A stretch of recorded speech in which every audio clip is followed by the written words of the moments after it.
Hello, this is the first of two quizzes that we took on some conservation of momentum and impulse topics in conceptual physics. I want to run through the answers to this quiz relatively quickly, show you where the answers came from. I am going to try to go through it relatively quickly, so the video it doesn't take up too much room and too much time. You can always stop, rewind, fast forward, whatever you need to do to work your way through this thing. This is the general setup that we use for all problems where objects are colliding with each other. And when objects collide with each other, it's this momentum we need to calculate. On some of the problems, a lot of you are just doing things with just the speeds or just the masses, but it is always the momentum that we need. And momentum equals mass times velocity. Right? That is the overall formula that we will be using on this quiz in particular. This is the quiz we took right before break, which actually most of you did fairly well on, but somehow between then and now, it seems like a lot of you have somehow kind of lost what was going on. So this video will hopefully kind of refresh your memory in terms of how these conservation of momentum problems work.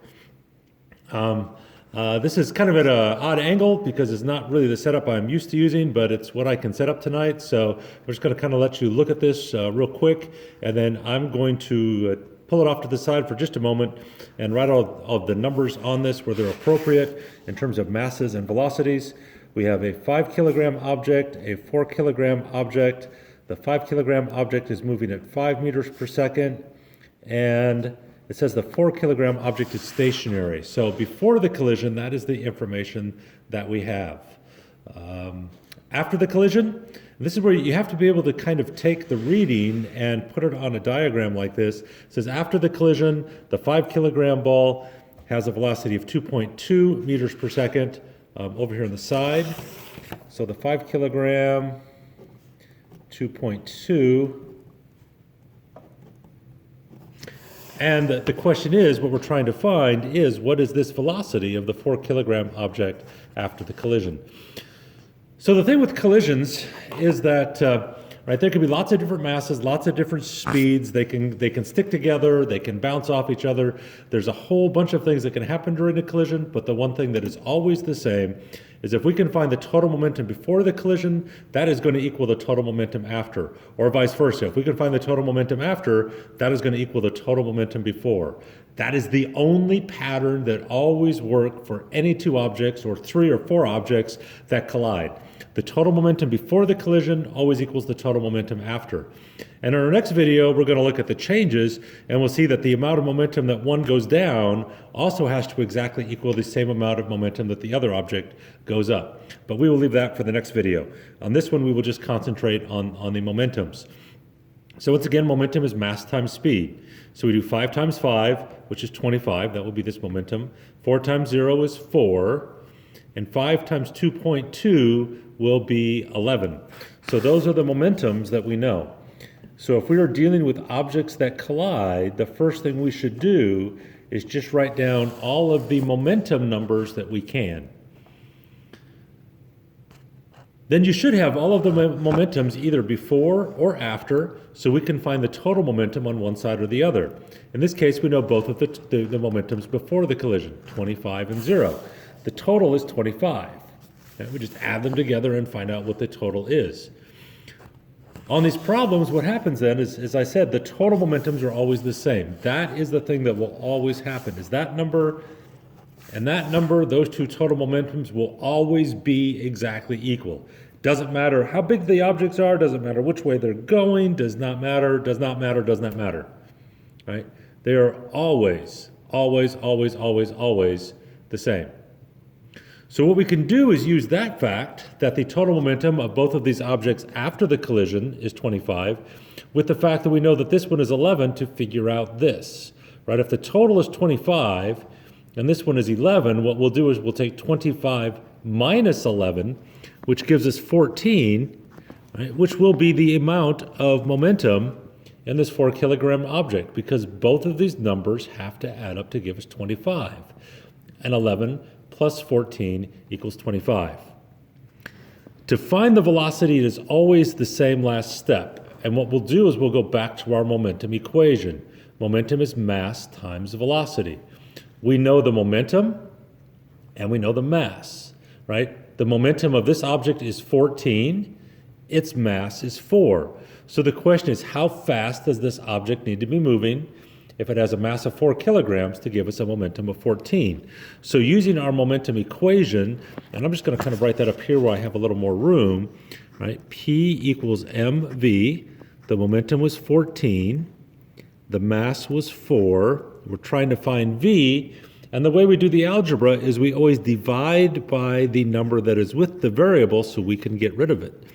And so our answer will be 14 divided by 4, which is 3.5 meters per second.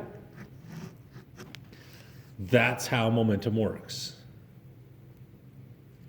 Okay, on this next one, let me just kind of put in the numbers again. 5 kilogram object traveling at 5 meters per second again. Hits a 20 kilogram object, which is just sitting there. After the collision, the 5 kilogram ball has a velocity of negative 2.6, right? And what I will sometimes do is say left and right instead of positive or negative, but it will mean the same thing. If an object is moving to the left, its momentum and velocity will be negative. If it's moving to the right, it will be positive. Those are kind of the general conventions that we use. So once again, if this has a mass of 5, a velocity of 5, hits a 20 kilogram one with a velocity of 0. Afterwards, the 5 kilogram one has a velocity of negative 2.6. And once again, what we're trying to find is what is this velocity of this 20 kilogram object after the collision. And once again, the way we approach this problem is to find all of the momentums that we can. We start by multiplying mass times speed. 5 times 5 is 25. 20 times 0 is 0. 5 times negative 2.6 should be negative 13. And once again, this momentum and this velocity, we don't know. That's what we're trying to find. But as in the first problem, we start by doing the total momentum. Once again, the total momentum is not always 25. It just happens to be that I used a 5 kilogram object going 5 meters per second as the only thing with momentum in both of these problems. I mean, it can be anything. In this case, coincidentally, it just happens to both be 25.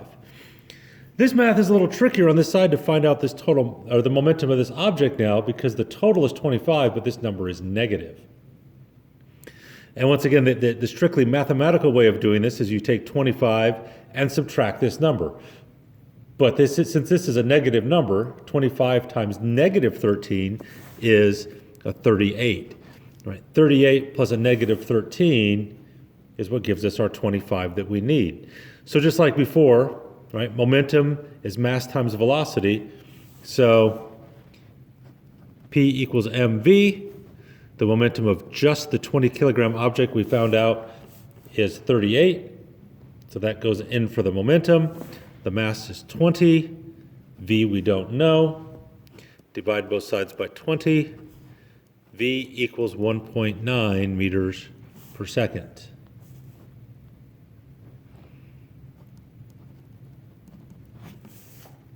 And that is the velocity of that object after the collision.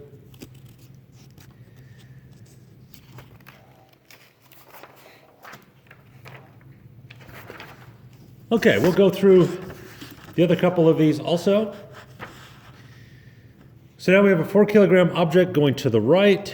Here's one that hits a 5 kilogram object moving left. So in this case, rather than say negative, I said left, but that is what that means, that this 2 for the velocity will be negative when we do our momentum calculations. This time they're also going to stick together. It doesn't matter if they stick together in terms of working the math, everything still works in terms of the total momentum is still always the same before and after. So the total momentum before, the total momentum after will still be exactly the same number. So putting in the numbers that we know, the 4 kilogram object is moving with a speed of 2.5 meters per second. The 5 kilogram one is moving left, so that's negative 2 meters per second. The one change that we do when we are working these problems, though, is when they stick together, we combine the masses. If we have a 4 kilogram object sticking with a 5 kilogram object, they make one object with a mass of 9. Okay, so we work the same way we worked the other problems.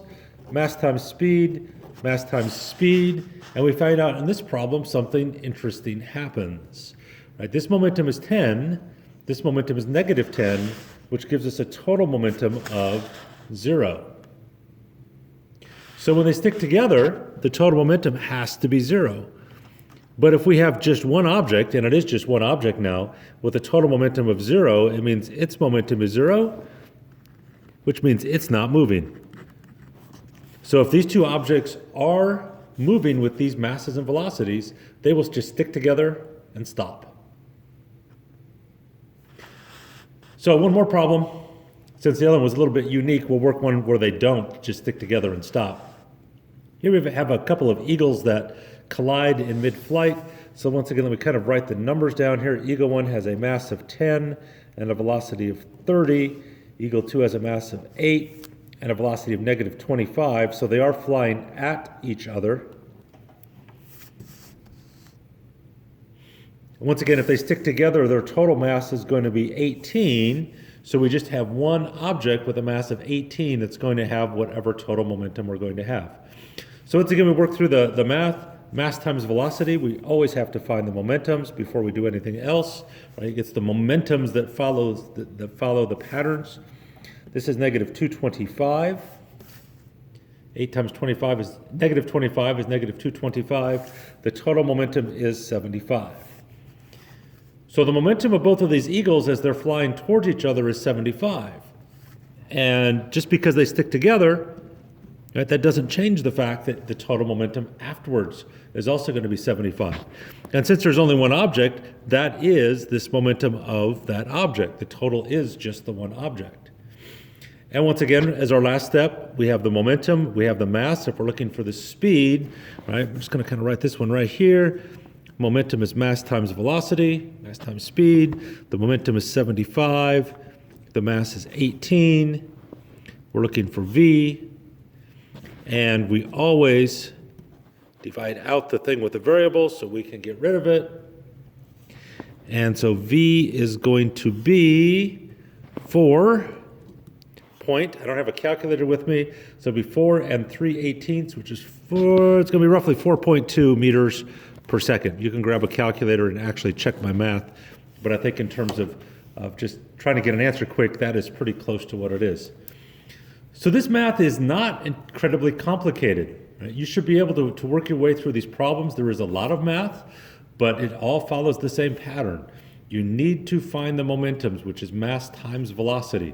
You just need to keep the details intact that going to the right is positive, going to the left is negative, and then the main fact that the total momentum you start with is always the same as the total momentum that you end with. And we will need to do that to figure out some momentums on one side of the problem or the other.